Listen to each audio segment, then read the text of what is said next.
You know, I cannot start my story by saying thank you, Marian. If you're I1 immigrant, refugee, and international incident, before I tell my story, I would like you to put your hand together for Iowa. Thank you. You know, there is no better state to start your life as a refugee, immigrant, or international incident in the United States. My name is Ezai Toinga. I am from Chad Republic. My history might be one of millions of histories of refugees. At the age of 13 years and 8 months, I was forced to carry the gun as a child soldier. Miraculously, I escaped, and I was lucky enough to go to school. Some years later, there was another round of war going on.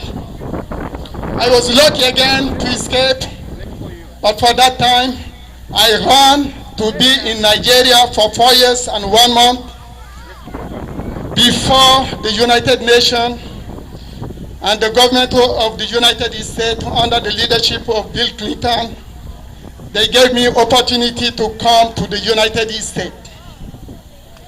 By leaving Nigeria, I did not have any paper. However, I was given a yellow envelope where they told me not to open it until I reached to New York, and then I handled this to immigration. And that was what I did. When I handled that envelope to an agent or officer of immigration, they opened it, and then they pull out my picture, and they handle me I-94. Now, I had to come to Iowa. I was lucky again that there was another organization that helped me transition from New York to Iowa. But my airplane had to stop in St. Louis. Unfortunately, there was a delay, and we stuck at the airport. I could not speak English, and I did not have money. The only money I have, it was 30 naira, which might be less than 10 cents in my pocket. But here is what I would like you to know. Don't hide your culture. Don't hide your value or your traditions. My tradition and the culture helped me that day. By wearing my African clothes, someone at the airport, we couldn't lay down, and it was 24 hours trip. I was so tired. Another family that was with me, they were tired too. But at the airport, they did not allow us to lay down. And as the guy saw me in my African clothes, the guy approached me and asked me if I am from Africa. I said yes. He said, I will take you and your friend to my house, and tomorrow you will get your airplane. And the guy did. After that, they sent me to Sioux City. And another thing, besides the value and culture that we need to keep as our identity, it is also to know your responsibility in your community. Your right and your responsibilities are two things that are very important when you are new into a community. Iowans are great people. Sometimes they want to help, but they don't know how. And that is how we are going to integrate ourselves is to show them some of our traditions and culture. At the same time, we can learn from them also. And at one point, we are going to come out with something that is going to be grateful for them and for ourselves. Sometimes when I came with cultural differences, I did some of the things that are like a crime, but I did not on my eyes, or the eyes of those in Africa are not crimes. But when you don't know something and you do it, you might end up into a big trouble.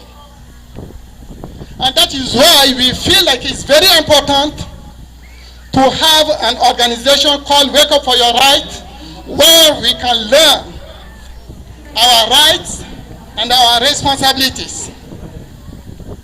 And through that, we come out with intercultural festival that you see here. And how this intercultural festival is going to help us to make Iowa as a best place in the United States in the area of culture and traditions. There are some Iowans that sometimes they travel outside of the United States to learn some of the cultures or traditions. Now, you have Africans, you have Asians, you have many people from different backgrounds. And the only thing is going to help us to make our city, like Marion City or our Linn County or our Iowa as the best place to live, is to show up like we did today. You know, this is not only about Iowans. It's also about you refugees, immigrants, as well as international students. By showing up, we learn more, and our children are going to pick up some of other cultures. And when they will grow up, they will be totally different. Wherever they go, they are going to be, it's going to be very easy for them to integrate themselves into the new community where they are going to belong to. And today, I would like to thank the mayor, Nicholas Abu Asali. Unfortunately, he is not among us, but I know in his spirit he is with us. Always he came to our event. He encouraged us to come and organize this event also in his city. And we are so proud that the city of Marion is really involved into this event. The different communities in Marion are really involved into this community. And believe, we have been in that intercultural festival for 8 years. And always when we say we are going to do something, we do it. And today, Marion has shown us the love, the good spirit, and show us the way we are going to be more inclusive into this community. So let us come together, and next year, anyone who wants to be part of the committee that is going to organize this event again, please, when you see people in blue, let them know, and next year we are going to put our ideas together and make this area as a special area of inclusion where we can learn more from each other, and we will make our great community, we will make our community as a great community to live. Thank you so much, and one more time I would like to say thank you, immigrant, refugees, and Iowans.